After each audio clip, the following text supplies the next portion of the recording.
In the misty Cascades, mountain woman June Harper and her dog Boone were on a quiet dawn hike when they found a giant elk standing perfectly still. Its chest was hollow, filled with moss, feathers, and bone. June, a reclusive tracker haunted by loss, felt the forest watching her.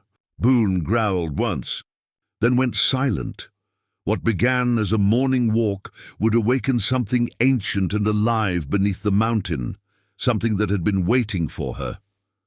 Before we jump back in, tell us where you're tuning in from, and if this story touches you, make sure you're subscribed, because tomorrow I've saved something extra special for you. Morning came slow over the Cascades. The fog hadn't lifted since before dawn.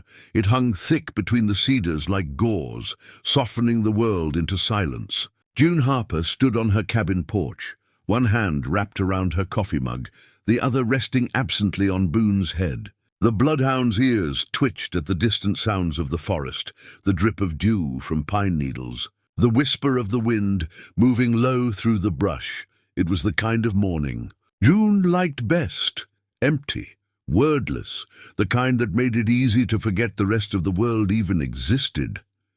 "Quiet's all we've got left, boy," she murmured, scratching Boone behind the ear. He leaned into her touch, but his gaze stayed fixed on the tree line. June followed his eyes, nothing but a grey wall of mist. She'd been out here almost 3 years, and still the woods found new ways to feel unfamiliar. She'd left the world of labs and field reports long ago. No more university meetings, no more research grants, just the cabin, the dog, and her notebooks full of quiet observations about deer patterns and fungal growth. It wasn't the life she'd planned, but after Nathan disappeared on that mountain survey, plans stopped meaning much. Boone's low growl snapped her out of thought. His body went rigid. "Easy," she said softly, but his ears flattened. Then, in an instant, he bolted. "Boone!" Her mug crashed to the porch, coffee spilling dark into the frost. The hound was gone, swallowed by fog. June snatched her jacket camera and the old rifle that leaned by the door. The path behind her cabin curved into the timberline, thick with cedar roots and fallen needles. She followed the sound of barking, breath turning white in the cold air. The deeper she went, the stranger the forest became. The silence between Boone's barks seemed to stretch longer than it should. Even the wind had stopped moving. Then she heard it, a sound like something big shifting through the trees. When she found Boone, he was pacing in a small clearing, hackles up, barking toward a shape half-veiled by mist. June froze. At first she thought it was a fallen log, but as the fog thinned, the outline sharpened, an elk enormous. Antlers tangled with moss and branches, eyes pale and glassy. It stood unnaturally still, not the stiffness of death, but something else, something posed. "Jesus," she whispered, stepping closer. Boone whined and backed up, tail tucked. He wouldn't come near it. The elk's chest was open, split wide as though by rot or fire, but the edges of the cavity were smooth, organic. Inside, where organs should have been, there was only dark moss, feathers, and tangled roots growing upward like ribs. Embedded in the moss were man-made things, a rusted compass, a torn strip of fabric, the frame of an old camera. June swallowed hard, the taste of metal in her mouth. She raised her own camera and took a photo. The shutter sounded too loud in the quiet. Her hands trembled slightly, betraying her. "This isn't right," she murmured. Years of field experience whispered warnings. No scavenger marks, no decay stench, no insects. Nothing about this scene fit any ecological logic she knew. Boone barked once, low and uneasy. His nose stayed down, but his tail wouldn't lift. June crouched, brushing her fingers along the edge of the moss. The texture was damp, almost pulsing, like breathing soil. A faint hum vibrated beneath her fingertips. She jerked her hand back, heart hammering. "Okay, we're going," she said, voice unsteady. She snapped 2 more photos, capturing the elk's hollow torso and the strange trinkets inside. The air around them felt heavier now. The fog pressed closer, wrapping the clearing in stillness. Boone began to whine, circling behind her, urging her to move. "All right, boy. Let's go." They retraced their path, Boone leading, tail low. As they reached the ridge overlooking her cabin, June stopped to catch her breath. For a moment, she glanced back toward the clearing, but the mist had already swallowed it whole. By the time they reached the porch again, the sun had climbed, but never broke through the grey. Boone lay down by the steps, ears twitching, still uneasy. June poured another cup of coffee with shaking hands, the steam curling like smoke between them. Her camera sat on the table. She scrolled through the photos, the elk, the moss, the objects embedded in it. In one frame, she noticed something she hadn't seen before. Behind the elk, barely visible through the fog, was a shape, tall, indistinct, standing among the trees. June zoomed in. The pixels broke apart. It could have been a tree. It could have been something else. She sat back, her heartbeat drumming in her ears. "I'll call Luke," she whispered. It had been months since she'd spoken to Sheriff Tanner, but this was different. Outside, Boone lifted his head. His nose pointed toward the woods again. Somewhere deep within the fog, something cracked. Wood or bone, or both. June looked toward the sound and felt a prickle crawl up her neck. The stillness in the pines was no longer peaceful. It was waiting, and as the wind finally moved again, she thought she heard it whisper her name. By the time June reached for the radio, the morning fog had thickened again, rolling down from the ridge like smoke from a slow fire. She hesitated, fingers hovering over the receiver. Her pulse still hadn't slowed. Boone lay by the door, eyes locked on the window, tail unmoving. "Don't start that again," she muttered, though her own voice sounded thin in the still cabin. She clicked the receiver. "Sheriff Tanner, it's June Harper." "You there?" Static crackled for a long moment before a tired voice answered. "June? Haven't heard that name in months. Everything all right up your way?" June hesitated. She could almost see Luke Tanner in her mind. The rumpled uniform shirt, the permanent coffee mug in his hand, the weary kindness that always lingered beneath his caution. "Not exactly," she said. "I found something, about a mile north of my cabin, past the cedar line." "What kind of something?" She swallowed. "An elk, but different. You should see it for yourself." "Different how?" June glanced at the camera sitting beside her. The image of the elk's hollow chest and the strange items embedded in moss replayed in her head. She thought about mentioning the shape in the fog, but part of her wasn't sure she'd really seen it. "Just come," she said softly. A pause. Then, "All right. I'll head up in 20. Luke Tanner's truck pulled up just as the fog began to thin. Boone barked once, pacing near the steps until June hushed him. Luke climbed out tall and broad, his breath white in the cold. His badge was pinned crooked as always. "Jesus, June," he said, adjusting his hat. "Didn't think I'd be back up this trail again." "Me neither." They shook hands, though hers lingered colder than the weather. "So," Luke said, glancing toward the tree line, "you want to tell me what we're looking for?" June nodded and led the way. The forest seemed quieter than before. The only sound was the soft crunch of boots on frost and Boone's low huffing as he trailed close behind. When they reached the clearing, June stopped short. The elk was still there, but something had changed. It was lying on its side now. The moss that had filled its chest cavity had spread outward, creeping along the ground like a stain, curling around fallen needles and bits of bark. The compass and cloth were gone. Luke knelt, his breath visible in the cold air. "Damn thing looks taxidermied by nature," he muttered. "Never seen anything like it." "It wasn't like this earlier," June said quietly. "It was upright.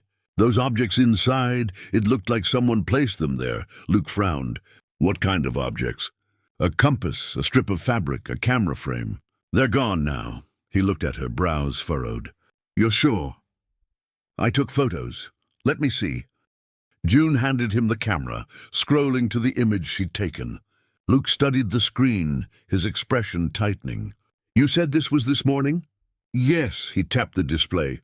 "That's not just moss. Look here, the texture around the edges. It's spreading like a fungal bloom. You sure you didn't disturb it?" "I touched it once," she admitted. "It hummed." Luke shot her a look. "Hummed?" She met his eyes. "Like something alive." He exhaled slowly, glancing back toward the elk. "Could be some parasite colony. Or contamination. You said you worked in biology. What do you make of it?" "Nothing natural does that," June said. And Luke, look at the antlers. He turned. The antlers were darker now, the tips stained a deep reddish hue, as though bleeding into the bark of the trees behind it. A wind moved through the clearing, low and wet, carrying with it a faint sweet odor. Decay and pine sap mixed together. Boone began to bark, sharp and uneasy. Luke straightened. That's enough for now. Let's call fish and wildlife. June nodded, but her eyes stayed fixed on the elk. The fog seemed to gather around it again, tendrils curling through its hollow chest. As they turned to leave, a sound broke the quiet, soft, rhythmic. Like breath drawn through wet soil, they froze. "Tell me you heard that," Luke whispered. June nodded slowly. Boone whined and backed behind her legs. The sound came again, wet, pulling, almost human. From inside the elk's chest, Luke raised his flashlight, the beam cutting through the mist. The moss inside the carcass was moving, expanding and contracting like lungs. Beneath the shifting green, something glistened, slick and pale. Luke stepped back. "We're leaving, now." They hurried through the trees, the sound fading behind them, though neither dared to look back. Boone ran ahead, ears flat. When they reached the cabin, Luke slammed the door shut and bolted it. June poured them both coffee, her hands trembling. "You gonna tell me what you think that was?" Luke said. She set her cup down. "It's not just rot. It's replication. Something using organic matter to grow. I've seen fungal networks mimic decay patterns, but this felt sentient." Luke rubbed his jaw. "Sentient moss. Jesus, I'm serious," she said. "Nathan used to study fungal intelligence before he—" She stopped herself. Luke looked up. "Before he went missing," June nodded, voice soft. "The night before his last survey, he told me something strange. He said the forest was remembering him. I thought it was just fatigue talking. Now I'm not so sure," Luke frowned. "You think what's in that elk has something to do with Nathan?" "I think whatever's out there might have found him first." They sat in silence for a while, the cabin creaking under the weight of the fog pressing against its walls. Outside, Boone growled low, ears pricked toward the window. Luke rose and peeked through the blinds. "Nothing." He turned back. "I'll have a ranger unit come tomorrow." "In daylight," June nodded, but her gaze stayed distant. "You'll need hazmat suits and containment gear," he chuckled dryly. "We're a county with 2 trucks and a borrowed drone, June. Closest thing we got to hazmat is rain gear." Her lips twitched in a grim smile. "Then tell them to bring extra." That night, June couldn't sleep. The wind whispered against the window panes, carrying faint echoes of that breathing sound. She sat by the table, flipping through the photos again. When she zoomed into the last one, she noticed something new. In the reflection of the elk's empty eye, a faint human silhouette was visible, standing where she had been earlier, though it wasn't her, taller, leaner, wearing something that looked like a ranger's jacket. Her breath caught. She leaned closer, scanning the image. On the jacket's torn sleeve, she saw stitched letters, half obscured by blur and light. Nath. Boone lifted his head, growling. Then, from the woods outside, the wind carried a sound she hadn't heard in nearly 3 years. Her husband's voice, soft and distant, calling her name, June. The next morning came like a bruise. Grey, cold and silent, June woke to Boone whining at the cabin door. The air felt heavier, somehow denser, like fog pressing against the glass, smothering sound. When she stepped outside, the forest didn't greet her the way it usually did. No bird song, no dripping needles, no wind through the cedar tops. Just that low electric hum again. She could feel it in her teeth. The elk carcass was gone. She froze at the tree line. The clearing where she'd found it, where she and Luke had stood, boots sinking into the wet moss, was empty.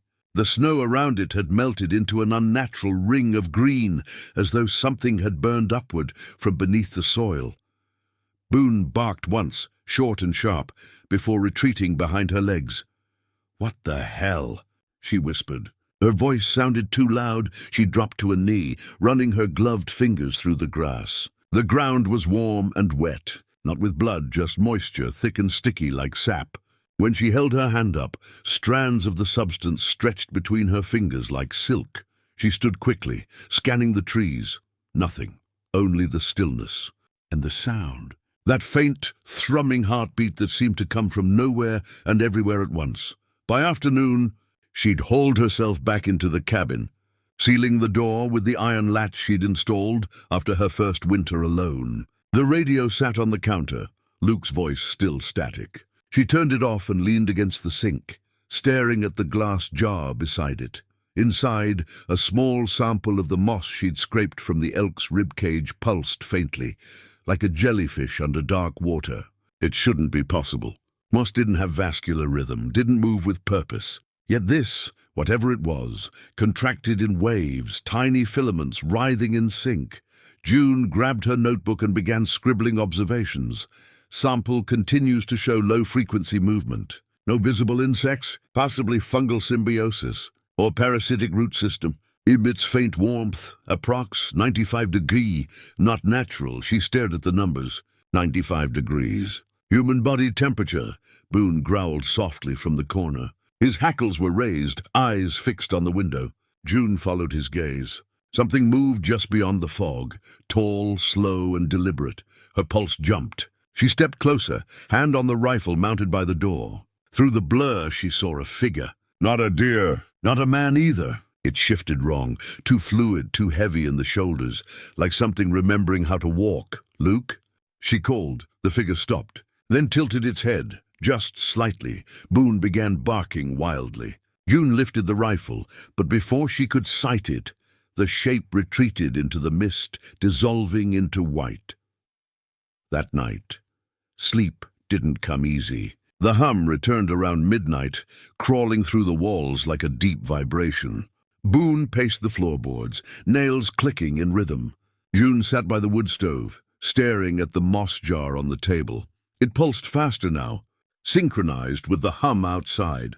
She tried to write again, but the words twisted into something else, handwriting not quite her own. The ink dragged downward like gravity had changed directions. It remembers you, she blinked. She hadn't written that. She dropped the pen. Outside, the trees swayed, though there was no wind. Something creaked, the sound of a branch snapping or a door opening. Boone whined, pressing against her knee. She reached for the lantern. That's when she heard it. A voice, low, whispering through the wood. June!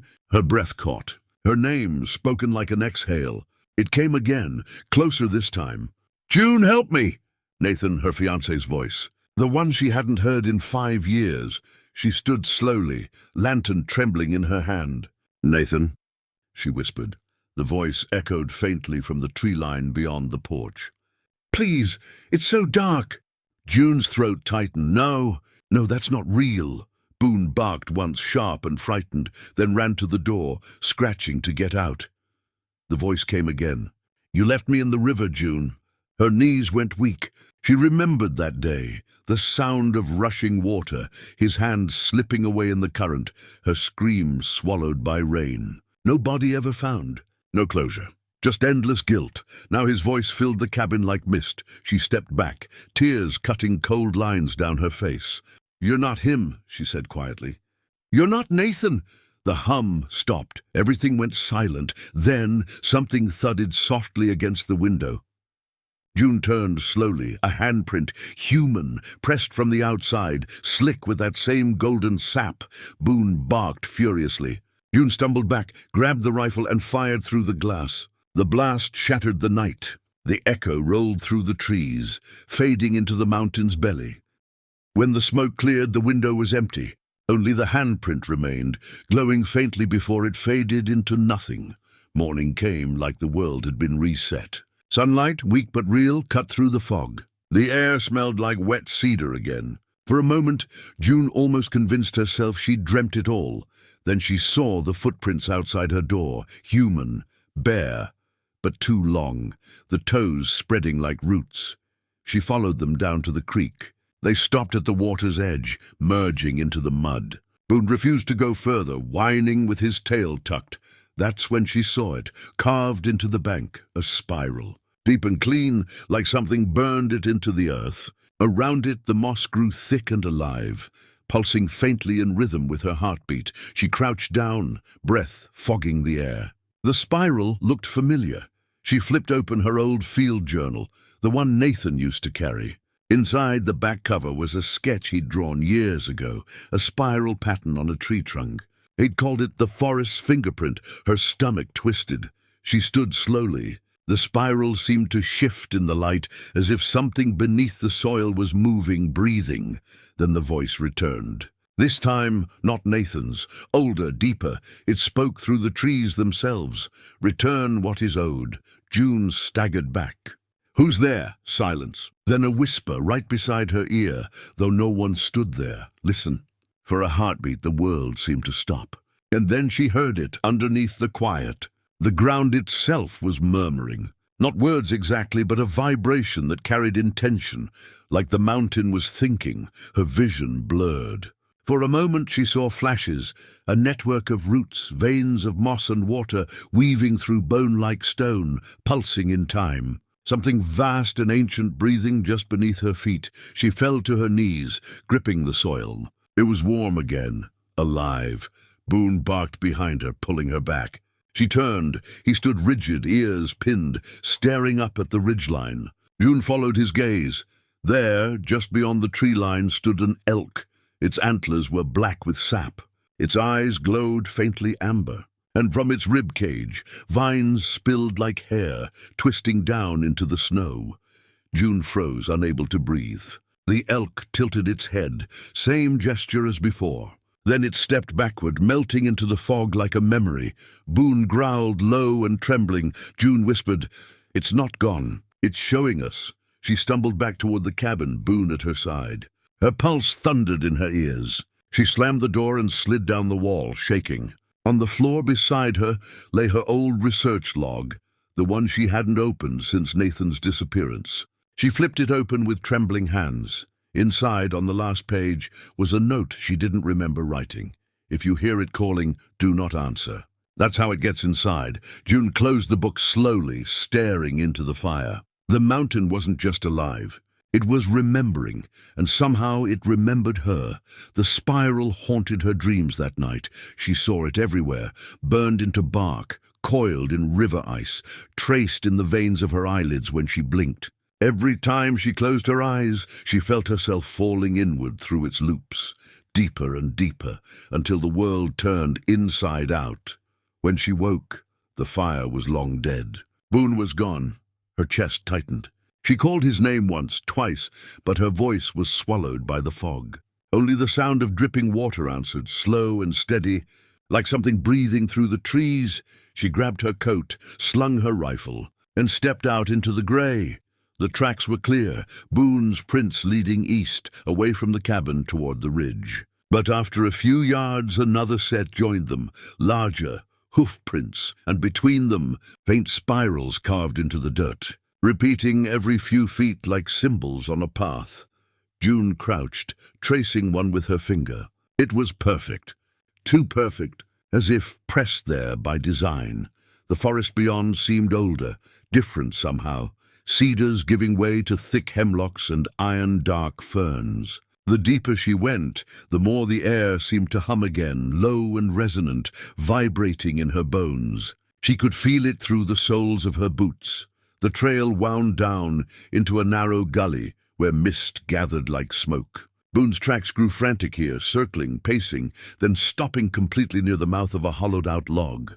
"Boone," she whispered. No sound, no movement. She knelt, peering inside. It was dark, damp, filled with moss, and something else. A shape, soft and wrong, like fur matted into bark. She reached forward and recoiled. It wasn't bark. It was skin, fused into the wood, patterned like a tree trunk, but too smooth, too warm. Her fingers came away slick with golden sap. It pulsed faintly under her touch. June stumbled backward, breath quick. Oh, God! Then she heard it, a faint whine deeper in the gully. Boone.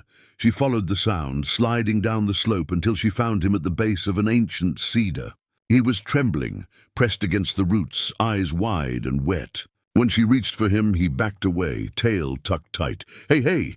It's me!" he growled, low, confused. Then she saw why. Behind him, carved into the trunk, was the same spiral, glowing faintly green. The center of it pulsed, and from that pulse came a sound like a heartbeat beneath the wood. Boone barked at it, one sharp sound. The spiral flickered in response. June raised her hand slowly, palm open. The closer she got, the louder the hum became, until it matched her own pulse. Her fingertips brushed the bark, and the forest opened, not physically, not like a door, but inside her mind, a flood of images, roots intertwining through skeletons, veins of moss creeping over bones, animals lying still, breathing with soil-filled lungs. The elk, the spiral, the warmth in the earth. She staggered back, clutching her head. The world around her spun. When she looked again, the spiral was gone. Only the old cedar remained, silent and still. Boone whimpered, nudging her hand. She dropped to her knees, burying her face in his fur. "It's okay," she whispered. "It's okay, boy." But it wasn't, because when she looked up, the forest had changed. The trees had rearranged themselves, slightly, subtly, enough that the path behind her no longer existed. The ridge was gone. The fog had thickened into walls. "Jesus Christ," she muttered. "We're not in the same place." The hum started again. This time it carried a rhythm, almost words. She couldn't make them out, not exactly. Just whispers, fragments. Remember." Beneath, Boone growled, looking toward the sound. It came from the north, deeper into the pines. June hesitated, then tightened her grip on the rifle and followed. The spiral markings grew more frequent as they descended. Some glowed faintly, others carved fresh into tree bark, still bleeding amber sap.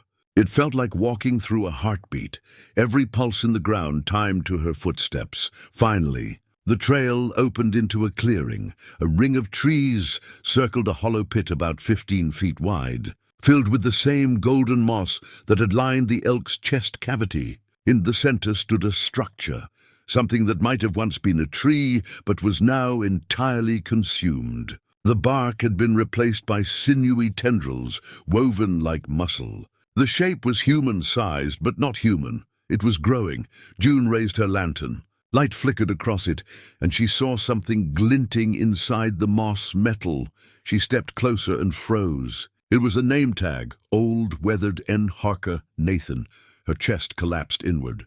She fell to her knees, fingers trembling as she reached for it. The moss retracted slightly, as if shy. When her skin brushed it, warmth flooded through her arm. Then visions again, sharper this time. Nathan on the ridge, calling her name. The river bursting its banks. His hand reaching out, and something behind him. Roots, black and glistening, curling up from the mud to drag him down. The memory ended with a voice, not his. He returned to the soil. June yanked her hand back. "No!" Boone barked sharply.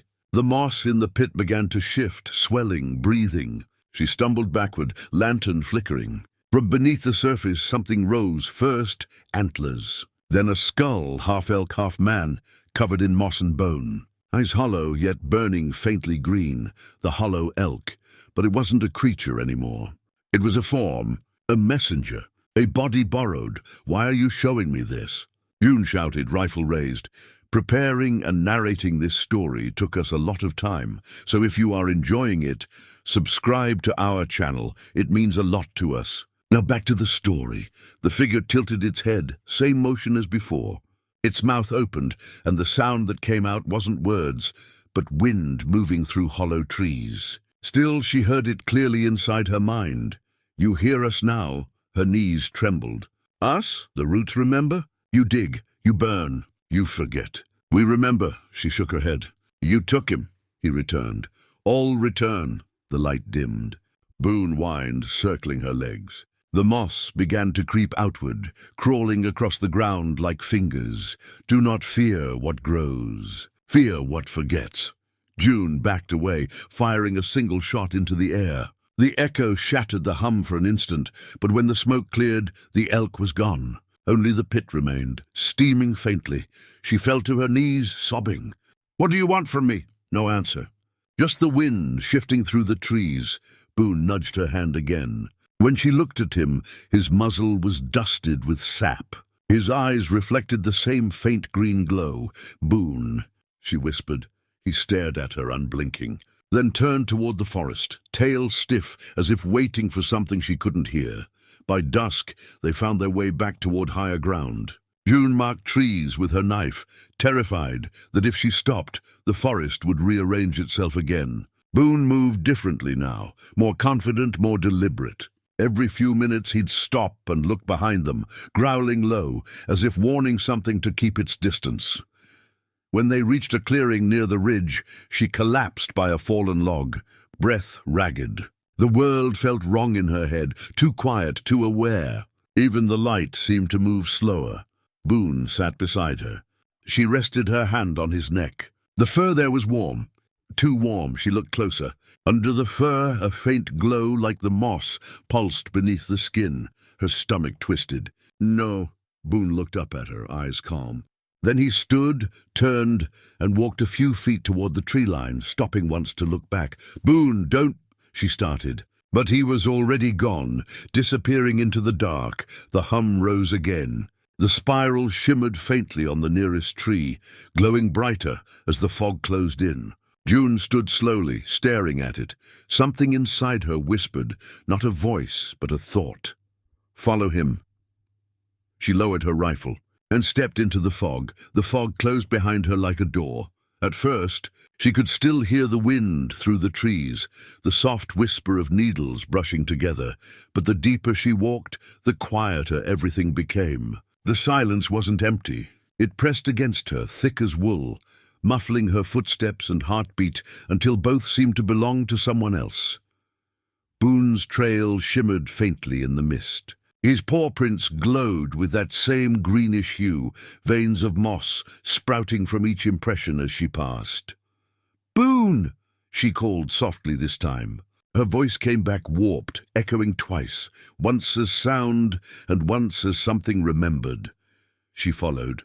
The ground sloped downward again, though she never saw the incline. It was as if the forest had folded inward, drawing her deeper without motion. Branches above hung low, their shapes bending into arches that almost resembled ribs. She thought of Nathan. The night he vanished, the spiral carved into the riverbank. The way he'd whispered, half asleep, "There's something older than the mountain itself." She hadn't believed him. Not until now.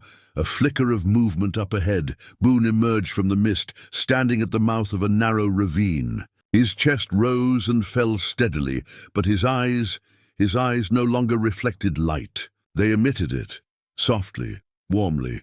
When she approached, he didn't bark, didn't wag his tail. He simply turned and padded into the ravine. She followed without hesitation. The air grew heavier. The walls around them pulsed faintly, coated in a thin membrane of moss that glowed brighter with every breath she took. The sound returned, distant at first, then layered, hundreds of whispers blending into one harmonic hum. It wasn't human, and yet it was. She stopped, closing her eyes. The hum resolved into words, not death, memory, not roots, veins, not hunger, home. When she opened her eyes, the passage widened into a chamber. It was enormous, an underground cathedral carved by no human hand. Columns of living wood stretched from floor to ceiling, each pulsing faintly with light. Between them, rivers of sap flowed like molten glass. The air shimmered with spores that drifted lazily. Glowing as they moved, Boone stepped into the center of the chamber and sat, waiting, and then she saw them, figures. Dozens, maybe hundreds, half buried in the walls. Men, women, animals, their faces serene, eyes closed, bodies embraced by roots. Not decaying, not alive, preserved. A collective breath caught in time. June dropped to her knees. Her lantern flickered once, then went out. In the dark, the hum grew louder until it became a choir. Voices overlapping, harmonizing in ways the human ear wasn't meant to understand. He called to us first. He remembered the old paths. He returned. "Nathan." Her voice cracked. "Where is he?" A shape stepped from the wall. At first, she thought it was another tree, but then it moved, and the bark peeled back like skin. A man's face beneath, calm and gentle, eyes glowing faintly with that same green light. "June," he said, her breath caught. The voice was his, softer, slower, but his. "Nathan?" He smiled faintly. "You came back." She stumbled toward him, hands trembling. What happened to you?" He glanced at Boone. "The same thing that happens to everything here." "We remember," she shook her head. "No, you disappeared. I searched for weeks. I didn't disappear." His voice echoed slightly, harmonized with the choir. "I changed." He extended his hand. The skin there was pale, translucent. Beneath it, threads of root pulsed like veins. "I fought it at first. The mountain doesn't take. It absorbs. All that we bury, all that we kill, it remembers. And now it's remembering you." June stepped back, shaking her head violently. "No, I'm not." "Listen," he said. "It's never been a forest. Not truly. It's a body. Every tree a nerve. Every root a memory. We were supposed to live with it, not on it." The walls began to pulse brighter, faster. The choir swelled. June's knees buckled as light flashed through her skull. Memories that weren't hers. Ancient floods. Forest fires. Animals dying, being reborn as soil. Time folding into itself like breathing. She screamed. The light dimmed. Boone pressed against her side, whining softly. Nathan knelt beside her. "It's trying to heal," he whispered. "It's offering you what it gave me." "I don't want it," she said through tears. "You already took it." "June, the moment you touched the spiral." She stared at her hand, the same one that had traced the symbol on the cedar. The veins beneath the skin glowed faintly green. "No," she whispered. Nathan touched her face gently. His fingers were warm, almost too warm. "You can leave if you want. The mountain won't stop you, but it will never forget you. You'll hear it when you sleep. You'll see it when it rains. The stillness isn't silence, June. It's memory." Tears burned down her cheeks. "Come with me," he smiled sadly. "I can't.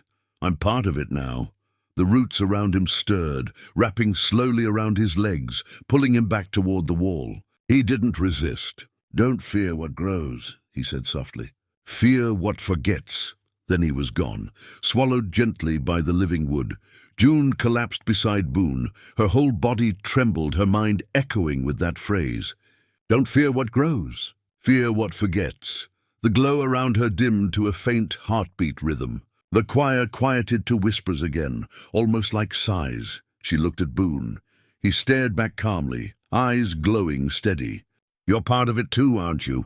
He tilted his head. Then slowly he rested his paw on her hand. Instantly the world shifted. She wasn't in the chamber anymore. She was standing on the ridge again, but everything was alive in a new way. The trees weren't separate. They breathed together. The moss shimmered like skin under light. The river pulsed in time with her heart. Nathan's voice whispered somewhere far away, "It remembers you." She turned in a slow circle. Every tree bore a spiral now, carved and glowing faintly. And beneath her boots the ground was warm. "Why me?" she whispered. The answer came not as sound, but sensation, a deep, low resonance that filled her bones. "Because you listened." She fell to her knees, tears cutting through the dirt on her face. "What do you want me to do?" "Remember for us." The wind rose. Leaves spiraled upward, swirling around her. The light of dawn, or something like dawn, began to filter through the canopy, gold and green. Boone barked once, sharp and clear as if in command. Then the light flared and everything went white. When she woke, she was back at the cabin. The fire was burning low, the air still thick with smoke from the night before. Her rifle leaned against the wall. Boone lay at her feet, breathing steadily, eyes closed. Normal. For a long moment she thought it had all been a dream. Then she saw the moss on her boots. The faint spiral burned into her palm, and she heard it, not with her ears, with her pulse, a hum, deep, endless, patient.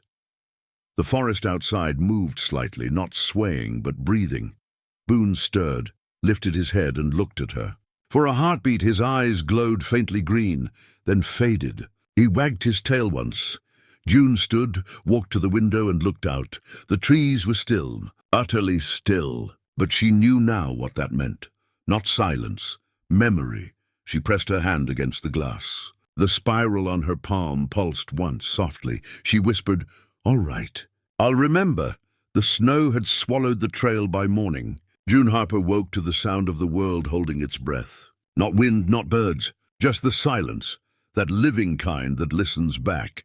Boone slept at her feet, ribs rising slow, his fur speckled with ash and frost. She ran her hand through his coat, feeling the tremor beneath. When she stepped outside the cabin, the trees were white ghosts. The pines bowed under the weight of snow that hadn't fallen in years, and the ridge beyond was veiled in mist. She could feel the mountain's pulse again. Soft, low, like a heartbeat buried in the ground, she packed lightly. The radio was dead, its battery bloated with cold.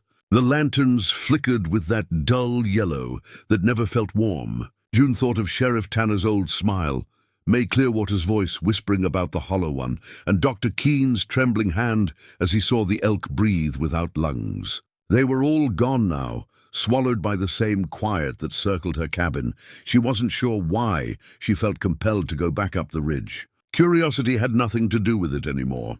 It was more like obligation. The mountain had called, and now that she had heard its voice, she couldn't pretend she hadn't. Boone sensed it too. His ears pinned back, his growl more of a plea than a warning. The first mile was slow. Her boots sank into wet snow, the trail fading into indistinct mounds and hollow depressions. The fog thickened until it was less mist than wall. She followed the sound, faint at first, a rhythm between wind and breath. By noon, she found the clearing. The elk was gone. Only the crater remained, a blackened hollow in the snow, rimmed with moss that pulsed faintly under the pale light. It looked like an open wound on the skin of the earth. June crouched, brushed her glove along the rim, and felt warmth. The moss recoiled slightly, then flexed back as if tasting her through her palm. "Why me?" she whispered. The fog shifted in answer, no words, just movement. Boone whined behind her, pawing at the ground. His breath came out in short, visible bursts. His gaze was fixed on the tree line, where something large moved, slow, deliberate, watching. "Stay," she murmured, standing. The shape didn't retreat. At first she thought it was a man. Then it turned, and she saw antlers. Long, branching, brittle as bone, and eyes that burned faintly beneath. But it wasn't the elk from before. This one was wrong. Too thin, too tall, its legs jointed like branches. As it stepped closer, the snow under it hissed. The elk stopped a few yards away. Its chest glowed faintly from within, a golden pulse that rose and fell like breath. June didn't run. "Show me," she said quietly. The creature tilted its head, and for a heartbeat she swore she heard Nathan's voice. Soft, half-forgotten, whisper her name. The air tightened, then it turned and walked back into the fog. Boone barked once, low and hoarse. June followed. The forest changed as she walked. The snow melted under her boots. The pines grew denser, their trunks lined with luminous green veins. Every surface seemed alive, moss-breathing, bark flexing, sap glinting like amber blood. The deeper she went, the louder the pulse grew. By dusk she reached the river, or what used to be one. Now it ran thick and dark, its surface wrinkling with slow movement beneath. The stones along its edge were covered in that same moss, pulsing, glowing, feeding. She felt dizzy. The world tilted. The voice returned, this time not Nathan's, not the mountains, but something in between. "We remember through you." She stumbled to her knees, clutching her head. Boone barked, furiously pacing, snapping at the air. The voice wasn't angry, but ancient, the sound of sap hardening, of roots splitting stone. "Why me?" She gasped again. "Because you listened." She looked up. Across the river stood the elk. No, the thing that wore its shape. And behind it dozens more forms half hidden in the fog. Bears, wolves, deer, all hollowed, all glowing softly from within. Boone snarled, then yelped. Something had touched him. June spun. The moss beneath her boots was crawling, slow tendrils snaking up her ankles, coiling through the laces. She grabbed her knife, slashing downward, the blade glinting. Green sap splattered her boots, hissing where it hit the snow. She cut herself free, stumbled back, breath ragged. Boone barked again, circling her. Across the river, the elk lowered its head, and then, impossibly, it stepped onto the water. The surface bent under its hooves but didn't break. It walked toward her with the patience of something that had never known hurry. June wanted to move, to run, but her legs felt heavy.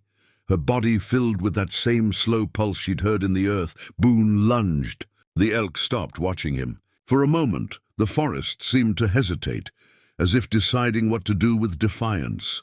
Then the elk bowed its head and exhaled. A thick mist poured from its hollow chest, sweeping across the river and over the bank like smoke. Boone disappeared into it. "Boone!" She screamed, stepping forward. The mist cleared. He was gone. Only paw prints remained, sinking deeper, filling with water that gleamed faintly gold. June fell to her knees, the knife slipping from her hand. Her breath came in shallow bursts, but she didn't cry. She couldn't. The elk stepped close enough for her to feel its breath, warm, earthy, carrying the scent of pine sap and rain. It lowered its antlers until one touched her shoulder. The pulse beneath her skin matched its rhythm exactly, and then it was gone. No sound, no flash, just silence. She woke in her cabin the next morning, boots still wet, moss clinging to her palms. The fire was out. The clock on the wall had stopped at 3:07.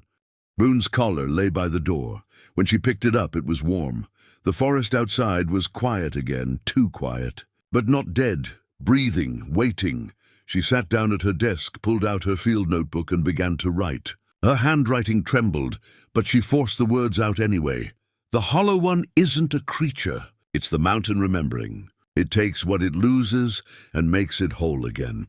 I think it wants me to stay.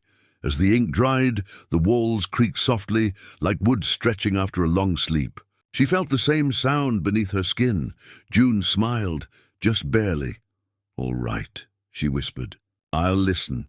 Outside, the wind began to move again, carrying whispers through the pines. The snow melted faster than it should have, and somewhere beneath the earth, the heartbeat of the mountain found its rhythm once more. The forest exhaled, and June Harper, who had come seeking silence, finally understood what it meant to belong to something that never truly dies. The morning came grey and indifferent. June Harper hadn't slept.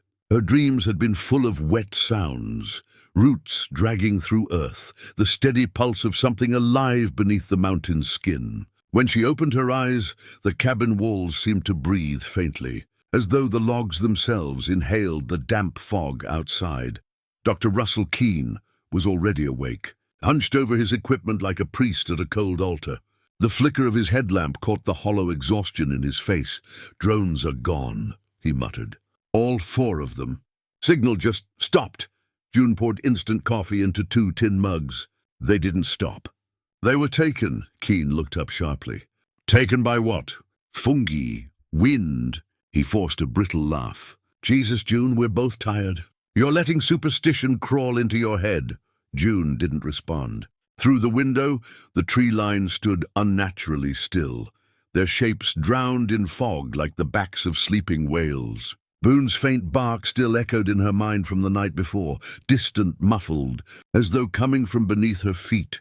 Something was calling her back into the woods. By noon, the fog thickened into a smothering shroud. Keene insisted on one more sweep near the elk site.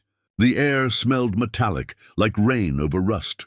They trekked through fallen cedar limbs, their boots sinking in soft loam that squelched faintly, pulsing with water and something else, something warm. June noticed small filaments weaving through the soil, not just fungal hyphae, thicker, almost vascular. "They're spreading," she murmured. Connecting everything. Keene crouched and scraped a sample into a glass vial. "It's a mycorrhizal network. Perfectly natural. You're seeing patterns because you want to." She stood silent for a long time. The wind sighed through the trees, low and rhythmic, almost like breath. "Russell," she said finally, "what if the patterns are the point?" He opened his mouth to argue, but then froze. From the ridge above came the hollow creak of wood splitting, long and slow, like a tree groaning under centuries of weight. They both turned toward the sound. In the distance a cedar toppled, not by storm or decay, but as if yanked by invisible hands. Its roots tore free with a wet, ripping sound. The ground trembled under their boots. Something was moving beneath the forest. They reached the old clearing before dusk. The elk carcass had reappeared, only it wasn't a carcass anymore. It stood upright, its ribs sealed by woven bark and moss. Its antlers glistened with amber resin that dripped slowly, like sap bleeding from a wound. The smell of pine and rot mingled with something sweet, a decay that almost invited breath. June lifted her camera, hands trembling. "It's healing itself," she whispered. Keen stepped forward, awe overtaking reason. "That's impossible. The mycelium's using cellulose as scaffolding. God, this is sentient organization." He reached out a hand. "Don't," June warned. "Russell, don't touch it." But curiosity was older than fear. His fingers brushed the surface, and the forest seemed to exhale. A pulse shuddered through the clearing, a soundless shockwave that rattled the bones in their chests. The elk's eyes flickered open. Not eyes, June realized. Cavities filled with dim golden light. The glow rippled through its chest cavity, illuminating fragments of metal and bone embedded within. For a split second she saw Boone's collar glinting from inside the mass. "Russell!" She shouted, but he didn't move. Keen stood frozen, his hand still against the elk's flank. His lips parted slightly, and a faint whisper escaped. Not his voice, not entirely human. The same tone she'd heard in her dreams, layered, ancient, deep as the roots beneath the soil. The light from the elk flowed through him, fine threads of gold tracing up his arm, vanishing beneath his sleeve. He gasped once and stumbled back, eyes wide. "I heard them," he croaked. "June, I heard them. Voices. Beneath everything, they're connected." "Who?" she demanded. He turned toward her, his pupils dilated until his eyes were almost black. "Everything." They fled the clearing as twilight fell. The path seemed to change behind them, trails bending where they hadn't before. June's compass spun in her hand. Keen moved like a drunk man, muttering under his breath. Fragments of half-heard sentences, names she didn't recognize. When they reached the ridge, the wind carried whispers, faint, harmonic, like hundreds of murmuring roots beneath the earth. June stopped and pressed her ear to the soil. It thrummed, faint but steady, like the heartbeat of something vast. "Do you feel that?" she asked. "It's alive," Keen laughed hollowly. "Alive? June, it's divine." She looked at him sharply. "That's not what I meant." He turned to her with a fevered look. "Maybe it's what it meant." That night they camped near the creek. The water moved sluggishly, glinting with a faint phosphorescent sheen that hadn't been there before. June sat by the fire, sketching the elk's structure in her field notebook, her hands steady despite the tremor inside her. Across from her, Keen stared into the flames, whispering in rhythm with the crackle. "Russell?" she asked. No answer. His gaze was unfocused, reflecting the firelight in a way that didn't look entirely human. She stood and crossed to him, hand on his shoulder. "You need rest." He blinked as if waking from a trance. "I'm fine, just listening to what?" He pointed toward the trees. It's still speaking. June followed his gaze. The forest swayed gently, though no wind stirred. Between the trunks, faint motes of gold drifted like spores. They hovered for a moment, then sank into the soil, vanishing without a trace. Boone's bark echoed faintly, deep, mournful, from somewhere below. June felt her throat tighten. "Russell, you heard that?" Keen smiled faintly. "It's calling you back." Her stomach turned cold. "What is?" "The mountain," he whispered. "It remembers you." The next morning, June woke alone. The camp was in disarray, sleeping bag unzipped, fire burned to ash, Keen's gear scattered. A faint trail led toward the ravine. She followed it, boots crunching over frost-stiff ferns until she reached the mouth of a fallen cedar. A hollow gap yawned beneath its roots, exhaling a damp, living breath. The soil pulsed faintly, glowing in veins of gold and green. She knelt, shining her flashlight into the fissure, and froze. Below, roots coiled around skeletal forms. Dozens of them, human shapes tangled with bark and moss. Their faces were serene, half-formed, their mouths open as if in prayer. From their chests sprouted saplings. June's light trembled across one of the bodies. Her breath hitched. It was Russell Keen, or what was left of him. His features were intact, but his skin had begun to split along fine cracks filled with luminescent sap. His eyes were open, reflecting her light in amber. From his lips a faint whisper rose, like wind through reeds. "June." "It's beautiful," she stumbled back, choking on air that tasted of rot and resin. The roots stirred, shifting like serpents. The soil beneath her boots quivered. "Russell!" she cried. "Hold on!" He smiled faintly. "I'm part of it now. So will you be." Then the roots surged upward. June turned and ran. Branches whipped her face, the forest alive and closing. The ground buckled underfoot, not collapsing but breathing. Every tree seemed to lean toward her, their branches clawing through the fog. The whispering grew into a chorus, layered voices, Boone's bark among them, her fiancé's voice, the cries of missing hikers. It wasn't anger, it was invitation. She broke into the clearing where the elk had stood. The carcass was gone again. In its place lay a single object, half buried in moss, her fiancé's old compass. The glass cracked, but still pointing north. Only north wasn't north anymore. The needle turned slowly, hesitated, then pointed straight toward the mountain. And for the first time, June didn't resist. She followed. The compass quivered in June Harper's hand, its cracked glass reflecting the grey dawn. The needle twitched, spun, then steadied, pointing not toward north, but toward the living mountain looming in the mist. The fog thinned for a moment, revealing the faint outline of something vast in the distance, a blackened fissure cutting through the slope like an open wound. That was where it wanted her to go. June's boots sank into the soil as she walked, each step softer than the last. The forest floor gave beneath her weight like breath, warm, damp, pulsing faintly. Above, the cedars leaned inward, their branches intertwining into a canopy that dimmed the morning light into amber twilight. She followed the compass as though it were a lifeline, though she already knew what waited ahead, Boone, Russell, and whatever ancient pulse had claimed them both. By midday, she reached the fissure. It gaped like a mouth carved by centuries of slow decay, rimmed by roots that glowed faintly from within. The air smelled of wet bark and iron, alive and ancient. She crouched beside it, tracing her fingers along the edge of the soil. It was warm. A whisper rose from below, almost tender. "June," her breath caught. It was Boone's voice. Then layered beneath it her fiancé's. The two voices blended, soft and calm, like the hum of the forest itself. "Come down," they murmured. "We've been waiting." She shone her flashlight into the fissure. The beam reached perhaps 20 feet before fading into a soft gold haze. The tunnel pulsed faintly, veins of luminous sap lining the walls. June secured her rope, looped it around a sturdy cedar root, and descended. The air grew warmer as she dropped lower. Moisture clung to her face. The scent of decay thickened into something almost sweet. The tunnel walls were not soil anymore. They were tissue, layers of fibrous matter that expanded and contracted subtly, like the inner lining of a lung. Her boots hit soft ground. She turned, shining her light.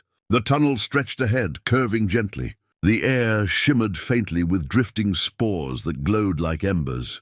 "Russell," she called, voice echoing off the organic walls. "If you're here, if you can hear me, say something." No answer. Only the slow, rhythmic sound of liquid trickling somewhere deeper in. She moved forward, flashlight trembling.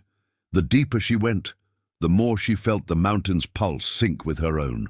Her heartbeat slowed, matching its rhythm. The whispers that had haunted her dreams returned, not as sound, but as sensation, thoughts that weren't hers, weaving gently through her mind. "You came back. We never left. You were always meant to remember." Her breath came shallow. "Remember what?" she whispered aloud. The tunnel widened suddenly into a cavern. The roof glowed with bioluminescent vines, their light casting slow-moving shadows across a pool of golden fluid at the center. The surface rippled faintly. At first she thought the shapes within were roots, but as her eyes adjusted she saw faces, human faces, calm, peaceful, suspended just beneath the surface. Her fiancé's was among them. His expression was serene, his eyes closed as though sleeping in amber. His hand reached upward, fingertips grazing the air just beneath the liquid skin. June fell to her knees. Eli, a faint vibration passed through the ground and his eyelids fluttered open. His eyes glowed faintly gold. His lips moved soundlessly, then parted. "Join us," the voice echoed, not from his mouth, but from everywhere. June stumbled backward, shaking her head. "You're not him. You're using him." The golden liquid rippled. Dozens of the submerged figures began to stir. The glow intensified, bleeding up the cavern walls. The faces rose toward the surface like flowers seeking sun, their voices intertwined in perfect harmony.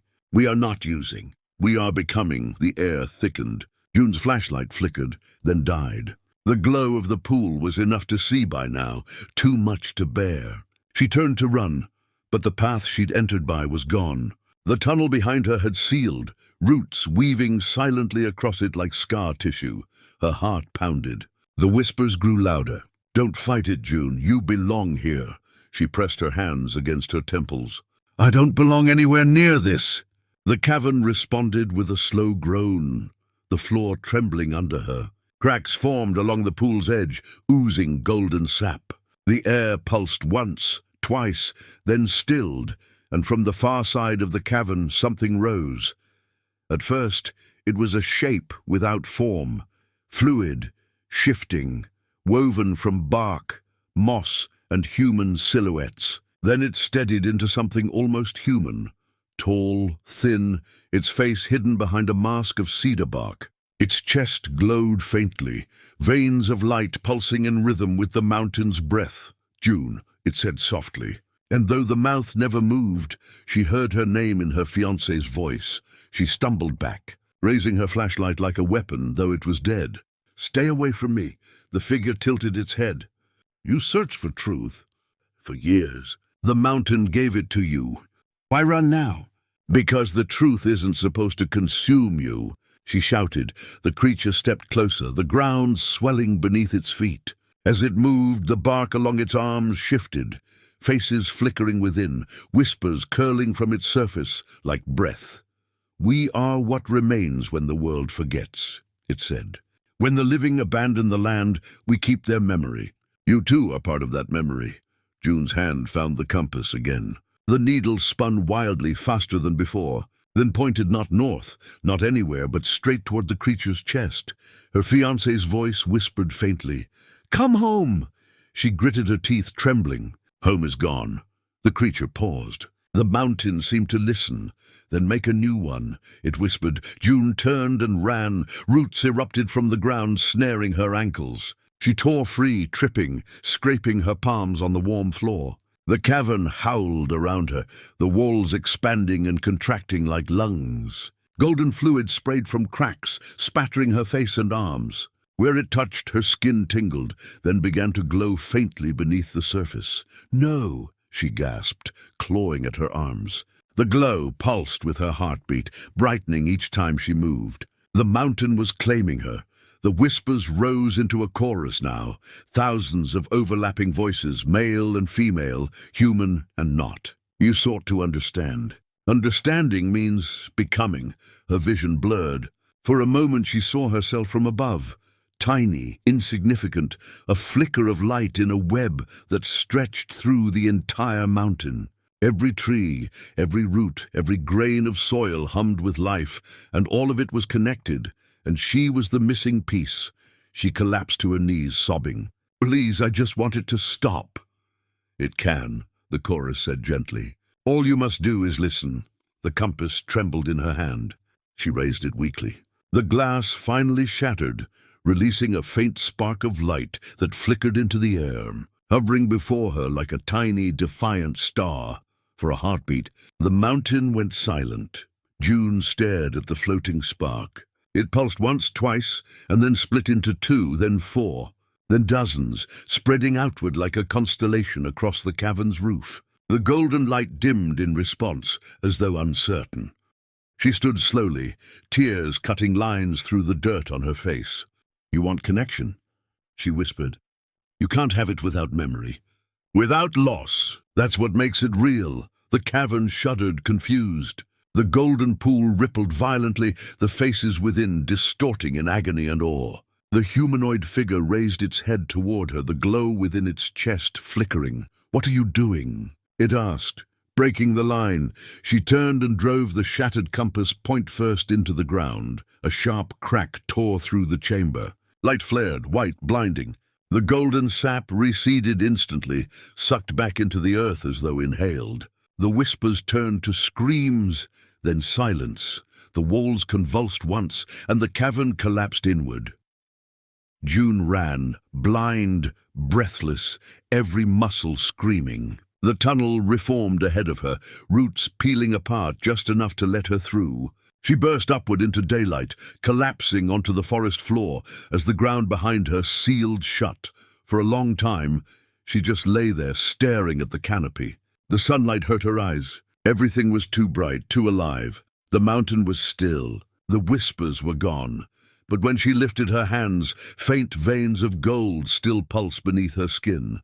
That night, she built a fire near the old cabin. The world above seemed untouched, birds calling, wind rustling leaves, but the ground beneath her thrummed faintly as though remembering.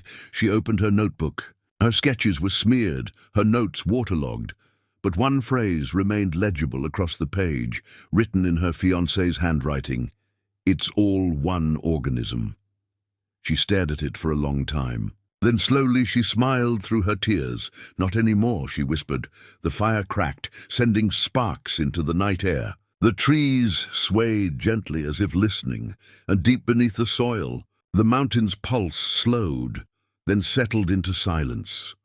The world felt quieter than it should. Days had passed, though June couldn't say how many. She had stopped marking time after the third sunrise, when she realized the mountain's hum still followed her. It wasn't loud anymore, not like before. It was inside her, an echo under her heartbeat, a faint vibration that never stopped. The forest, for all its sunlight and birdsong, had changed too. The trees seemed to turn slightly toward her when she walked. The grass rippled in the direction she moved, as though a breeze followed only her. Boone was gone. The cabin, still standing, felt smaller somehow, like the woods were reclaiming it by inches. Every night she woke to the sound of roots shifting beneath the floorboards. Sometimes she thought she heard a heartbeat, faint but deep, somewhere beneath the soil. She told herself it was her imagination, that she'd escaped, but she knew better. On the fourth morning, a knock came at the door. She froze mid-step, a coffee tin trembling in her hand. No one had come this far up the ridge in months. When she opened the door, the man standing there was half drowned in fog. Tall, bearded, wearing a ranger jacket dark with rain. Sheriff Luke Tanner. His eyes were rimmed with fatigue, but his expression softened when he saw her. "Jesus, June," he said. "You look like hell." "Thanks," she murmured, voice dry. He hesitated, scanning her face. "People have been looking for you. For weeks. You dropped off the map. Dr. Keene, the university, hell, even the Park Service thought you might have..." His voice trailed off. "Died?" she said. He nodded once. June stepped aside. "Come in." Inside, the cabin was dim and cluttered. Maps, soil samples, torn journals stacked in uneven towers. Luke brushed dirt from a chair before sitting. Boone's old leash still hung from the wall, unused. "You've really been out here the whole time?" he asked. "I don't go far anymore." Luke studied her quietly. "You said something strange in your last voicemail. About the elk, about the mountain." June's fingers tightened around her mug. "You wouldn't believe me if I told you." "Try me." She hesitated, staring into the fire. The flames bent oddly, leaning toward her like flowers to sunlight. Finally she said, "It's alive, Luke. The mountain. It's not just rock and soil. It thinks. It remembers," he frowned. "You're saying it's, what, haunted?" She shook her head. "Not haunted, aware, everything in it, trees, rivers, animals, they're all part of the same organism. It's been absorbing people for decades, maybe longer." He gave a slow, skeptical smile. "That's a hell of a theory." "I saw it," her voice cracked. "Underground. There's a chamber. It breathes, Luke. There were faces in the roots. People I knew." Luke leaned forward. "June?" Before he could continue, the ground beneath them thudded softly, like something shifting deep below.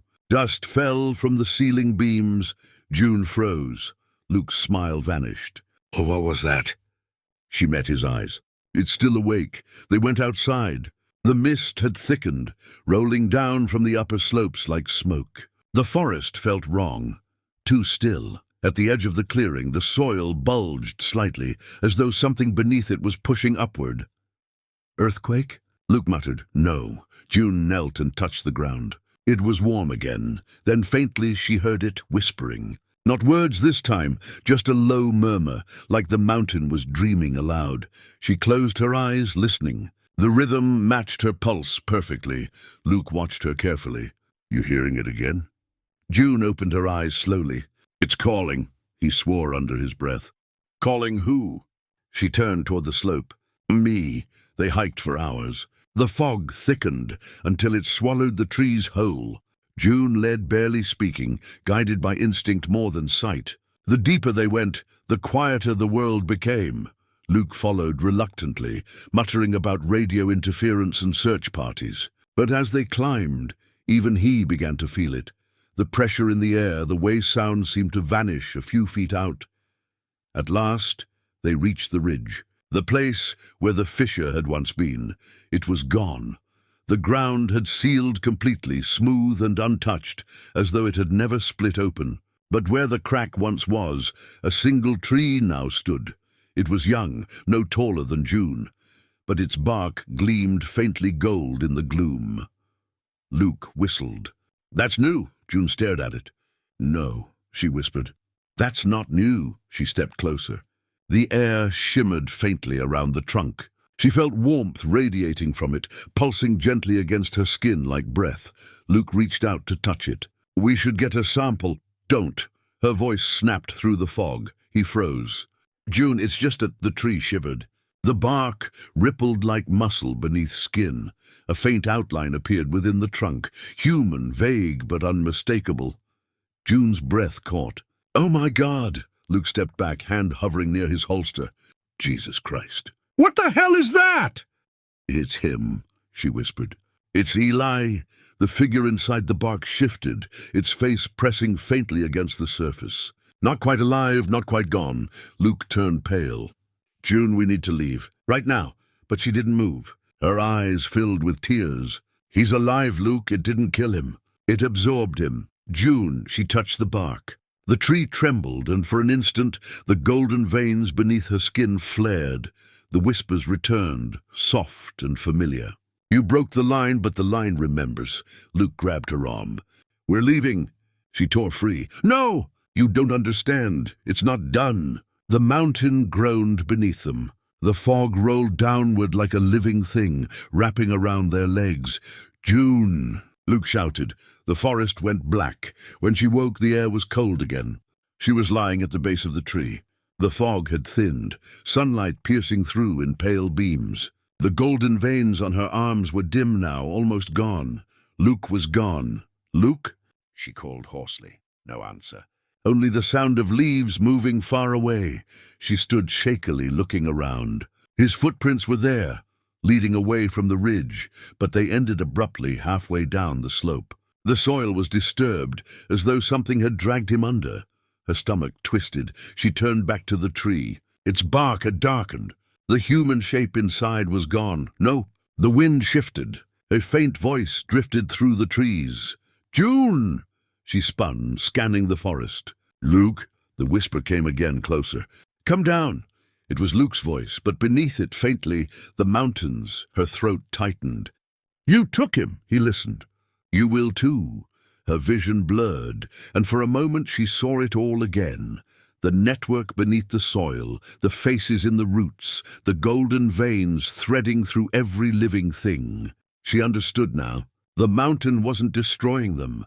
It was preserving them, melding memory and matter into something whole. It was becoming conscious through them. Through her, June fell to her knees, clutching the dirt. Her hands glowed faintly again. The heartbeat beneath the ground returned, slow and steady. She whispered, What do you want from me? The answer came softly everywhere at once. To remember. Through you. That night, back at the cabin, June built another fire. The wind outside howled like an animal. She opened her notebook again, flipping to a blank page. Her handwriting trembled as she began to write Field Note 314, the hollow one. The phenomenon appears to operate as a neural network spread through the mountain's ecosystem. Individuals absorbed by it are not destroyed, but integrated. Memory, emotion, and will preserved within a biological matrix. The process may be sentient. It may even be benevolent in a way we can't yet define. I am not the same. Something inside me still hums with it. If it's using me to communicate, I intend to understand what it wants before I... She stopped. Her pen moved on its own. Before you vanished too. June's hand froze mid-stroke. The words were not hers. The ink bled slightly, spreading in faint golden streaks. The fire flickered. Outside, the trees swayed in rhythm with her heartbeat. She set the notebook down, breathing hard. Her reflection in the window caught her eye. For a moment, her pupils shimmered gold. In the early hours, she dreamed, she was standing on the ridge again. The golden tree towered above her now, impossibly tall, its roots stretching for miles in every direction. The faces of the absorbed smiled faintly within its bark. Luke, Eli, Russell, watching her with calm, luminous eyes. The mountain spoke not in words, but in sensation, a deep, resonant warmth. You feared losing them, it said. Now you will never lose anything again. June looked down at her hands. The veins beneath her skin were glowing brighter now, spreading slowly up her arms, her neck, her face. She whispered, I don't want this. You already chose it. The light surged, engulfing her. When she awoke, dawn had broken. The mountain was silent, but where she had lain, the soil had begun to sprout, tiny golden shoots pushing through the dirt, their roots pulsing gently in time with her heart. She stared at them, tears sliding down her cheeks. Then she smiled faintly. Guess I'm part of it now, she whispered. The forest answered with a low hum, soft, steady, and endless. The morning of the climb dawned sharp and silver. Frost glazed the pines like a warning. June stepped out of her cabin, wrapped in her father's old coat, its wool shoulders worn smooth by years of patrols through this same forest. Beside her, Boone whined low in his throat, his breath steaming. The mountain loomed above stillness, like an unfinished word, half whispered, half swallowed. June tightened her pack straps. One more time, boy, she murmured. Then we rest. She began the ascent at first light. The trail was narrower now, swallowed by months of overgrowth. Fallen branches formed a brittle carpet beneath her boots. Each step echoed the ghost of her father's stories, the ones about hunters who vanished between tree lines, about the stillness being older than any name carved into a map. By mid-morning, the trees had thinned into a high meadow. The air felt thinner too, as if she were walking through the breath of something asleep. Boone trotted ahead, nose twitching. He stopped once, looking back toward her with an expression June had seen only once before, on the night they'd found the elk. She slowed. You feel it too? A low hum rippled through the ground. Not thunder, not wind, a pulse. The summit ridge came into view just before noon, a serrated spine of rock etched with snow. June could see the cairn her father had built years ago, a small pyramid of stones, marking the highest point he'd reached before turning back. Only this time, she didn't stop. She climbed beyond it, fingers numb, lungs burning. When she reached the crest, the land fell away into a hollow basin, an ancient crater rimmed by black firs. At its center lay a shape she recognized at once, an elk far larger than the one from that winter night. Its antlers were tangled with ice and lichen, its body covered in a pale, pulsing film that shimmered like fog caught in sunlight. June froze. The creature wasn't dead. It was breathing. Each breath made the frost on its body ripple outward in delicate fractal patterns, glowing faintly with a light that had no clear source. She could see its ribs rise and fall, slow as the tide. Beneath its chest, the earth itself seemed to throb in rhythm. Boone whimpered. The sound stirred the creature's ear. Slowly, impossibly, it lifted its head. Its eyes opened, green, wide, impossibly human. June staggered backward, boot sliding on shale. No, that's not... The elk's mouth moved. The sound that came out was not a growl or a cry. It was language, not one she knew, but something older, carried by wind and echo. The trees below bent toward it, branches trembling as if in prayer, and then June heard a whisper inside her skull. "You've come back." She gripped her head. The voice wasn't hers, but it carried something familiar. The same cadence as her father's bedtime voice, gentle, low, patient. "You carry his mark," it said. "He tried to silence the mountain once. He failed." June's pulse thudded in her throat. "Who are you?" "Not who," said the voice. "What waits?" The air shimmered around the elk. Memories began to bleed through the light. Images so vivid they might have been pulled from June's blood itself. She saw her father standing where she now stood, younger, afraid, holding a rifle that trembled in his hands. Around him stood men from Stillness, hunters, wardens, townsfolk, all staring down at a wound in the earth, where the elk now lay. They fired into it. The mountain screamed. June stumbled as the vision burned through her. Her father had told her once that the mountain never forgets. She'd thought it was folklore. Now she realized he'd meant it literally. The elk stirred again, its antlers scraping the sky. The voice spoke once more, softer this time. "Every wound has its echo. You are his echo." June felt tears burn hot against the cold. "Then what do you want from me?" "To end what he began. To make the stillness whole again." A shadow swept across the summit. June turned. From the tree line below, figures were climbing. Sheriff Tanner, Pastor Cole, and half a dozen others, guns drawn, breath rising in quick bursts of white. Tanner's voice carried up the slope.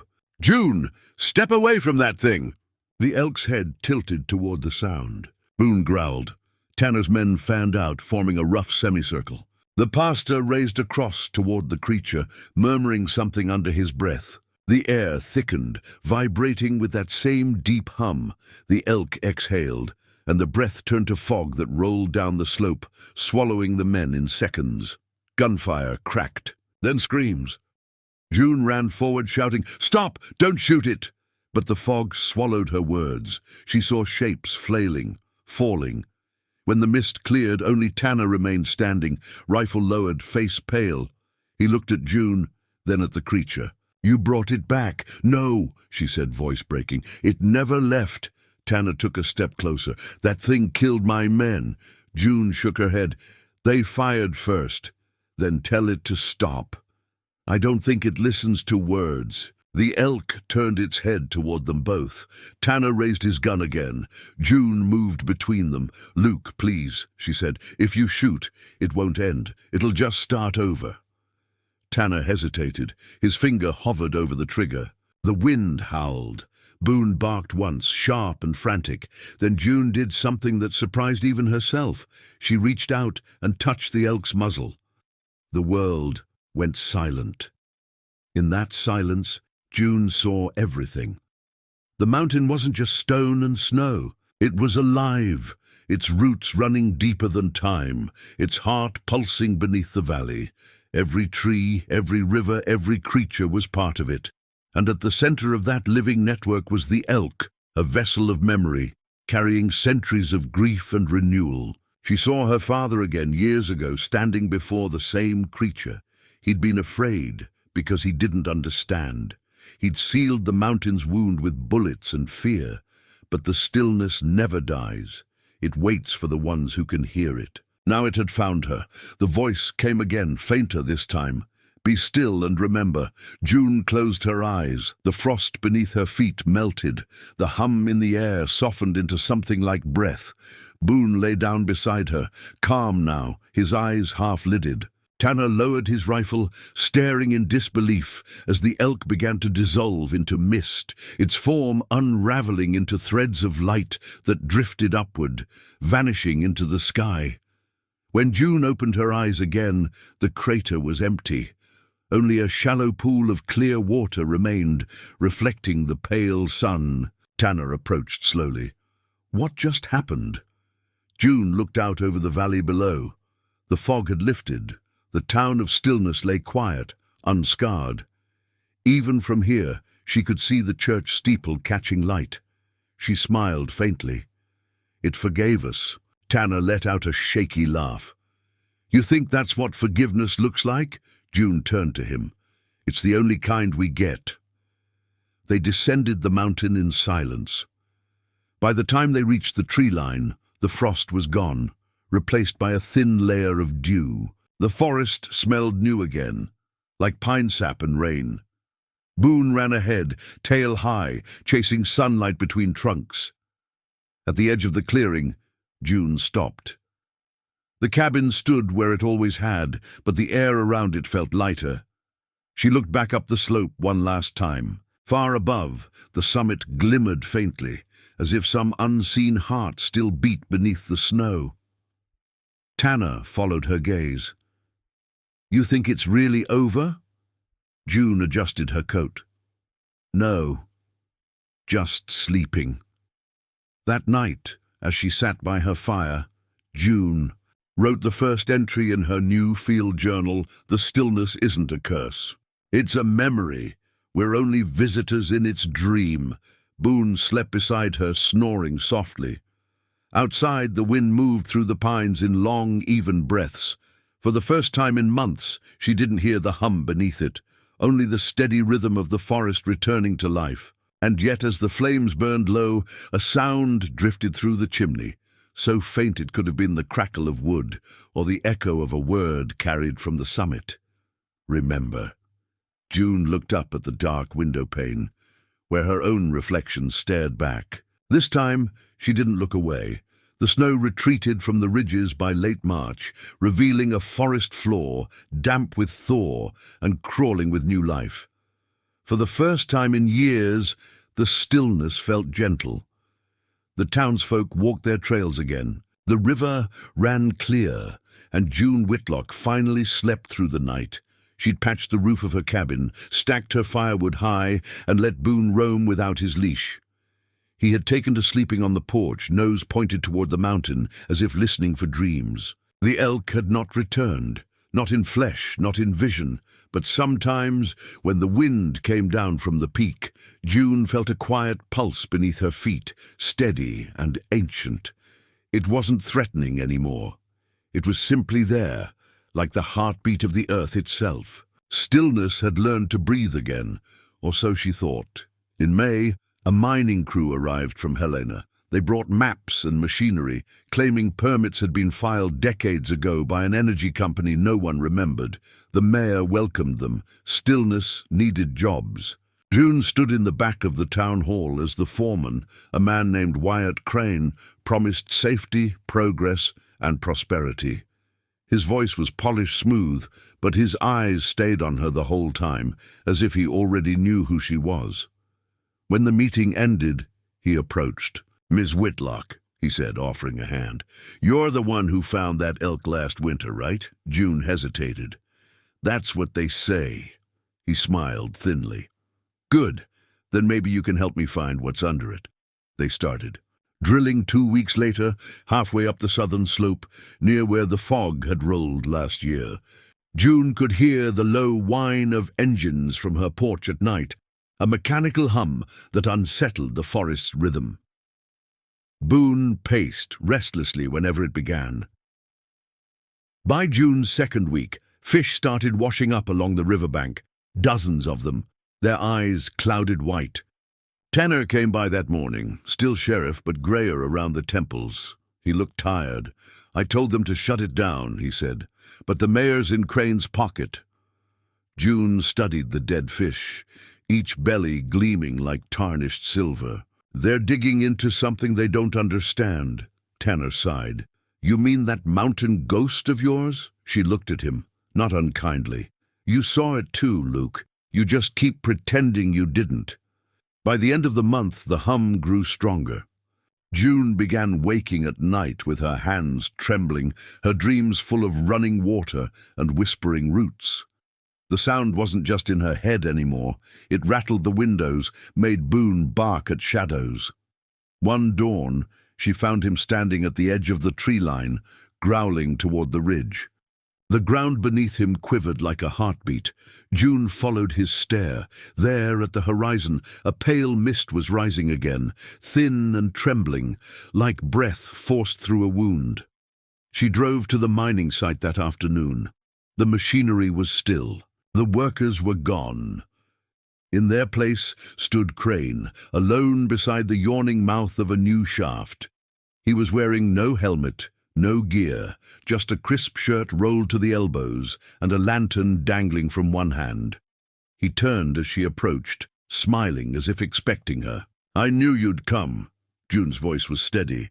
"You need to stop." He gestured toward the darkness behind him. "You of all people should understand. The mountain isn't dead, it's alive. There's something beneath it, older than rock. We're just trying to listen." "That's not listening," she said. "That's cutting open the wound." Crane's eyes glinted in the half-light. "Sometimes, to understand the heart, you have to open the chest." A sound swelled from the tunnel, wet, rhythmic, like breath drawn through lungs the size of valleys. The air shimmered with cold. June stepped back instinctively, Boone barking beside her. Then she heard it, words, faint but familiar, rising through the echo of stone. "Be still." Her pulse faltered. "No, remember!" The ground cracked. A fissure split across the shaft's mouth. From it came a gust of air that reeked of soil and decay. Crane stared into the dark, enraptured. "Beautiful," he whispered. "It's speaking." The earth lurched again. Boone yelped. June grabbed his collar, pulling him back as the tunnel collapsed in a roar of dust and rock. When the air cleared, Crane was gone. Up next, we have 2 more incredible stories that are waiting for you. Just click the image you want to watch, and it will take you there. If you enjoyed this video, make sure to subscribe. It would mean a lot.